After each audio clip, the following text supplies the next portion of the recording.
जय माता दी दोस्तों।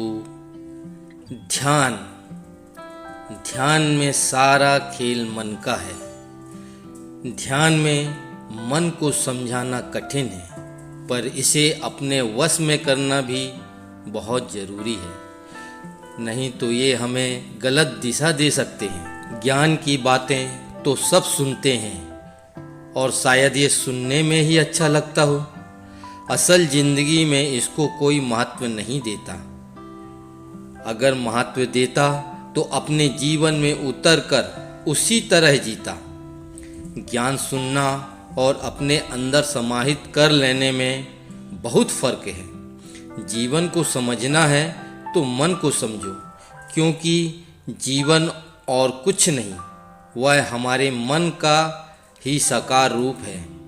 जैसी सोच वैसा मन, और जैसा मन वैसा जीवन।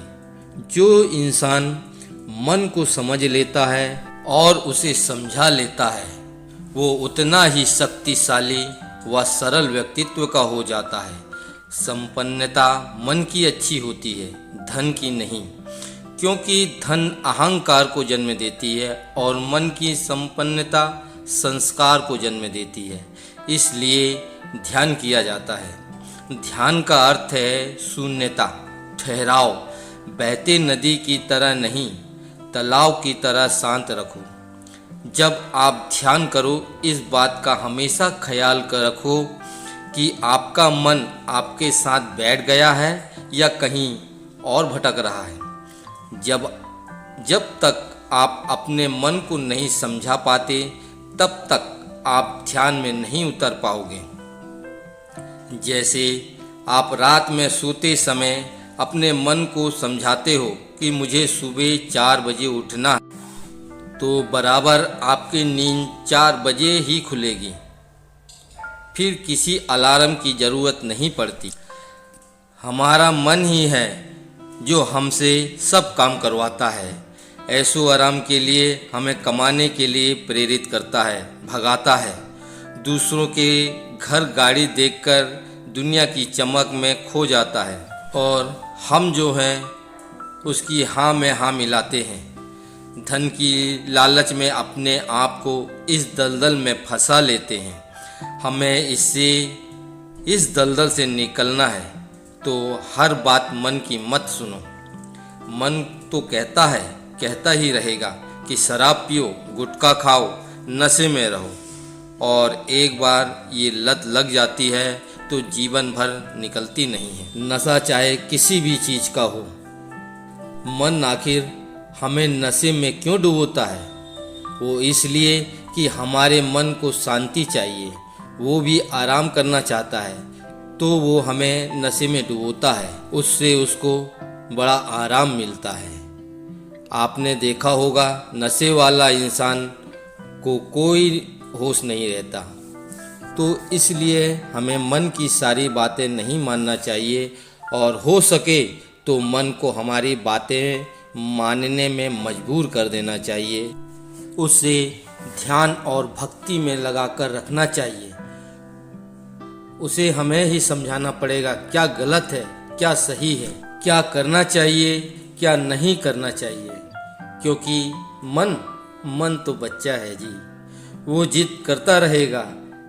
जैसे बच्चे चॉकलेट के लिए जिद करते हैं, जवान नशे के लिए जिद करता है। मन को गलत और सही से कोई फर्क नहीं पड़ता। भुगतना तो हमको ही पड़ता है। मन कहता है आइसक्रीम खा लो, हम खा लेते हैं। मन कहता है शराब पियो, हम पी लेते हैं, लेकिन बाद में इसका परिणाम हमें ही मिलता है। हमारे शरीर के द्वारा हमें कष्ट पहुंचाता है। मन बड़ा ही चंचल है। ये सब करवाकर मन खुश होता है तो बाद में पछताता भी है कि ये मुझसे क्या हो गया। इसलिए हमें ध्यान करना चाहिए, मन को अपने हिसाब से चलाना चाहिए, क्योंकि हम एक आत्मा हैं और आत्मा को कष्ट नहीं होता। इसको कष्ट मन और शरीर के द्वारा मिलता है। हमारा मन ही सारी फसाद की जड़ है। ये हमें ईश्वर से मिला सकता है और या फिर गड्ढे में गिरा सकता है। तो आपको तय करना है कि हम मन को कंट्रोल कैसे करें। इसकी कुछ बातें ज़रूर मानें पर हर बात नहीं, और कोशिश करें कि मन को हमारी बात मानना पड़े। ध्यान रहे, ध्यान करो, ध्यान से ध्यान करो, कुछ पाने के लिए नहीं, अपने आप को सुधारने के लिए। और आप ऐसा कर सकते हैं जैसे बच्चे की भलाई के लिए कठोर बनना पड़ता है, जैसे स्वस्थ शरीर को पाने के लिए कड़वी दवाई खानी पड़ती है, वैसे हमारे मन को सुधारने के लिए कड़ाई जरूरी है। मन के खेल में कभी मत उलझो, क्योंकि मन वो कराता है जो हम चाहते नहीं हैं और बाद में हमें पछताना पड़ता है। इसी के साथ मैं दुर्गेश आपसे विदा लेता हूँ। दोस्तों, अगर आपको मेरे विचार अच्छे लग रहे हों तो लाइक, शेयर और सब्सक्राइब करें। इससे मैं आपके पास हमेशा आता रहूँगा। जय माता दी दोस्तों।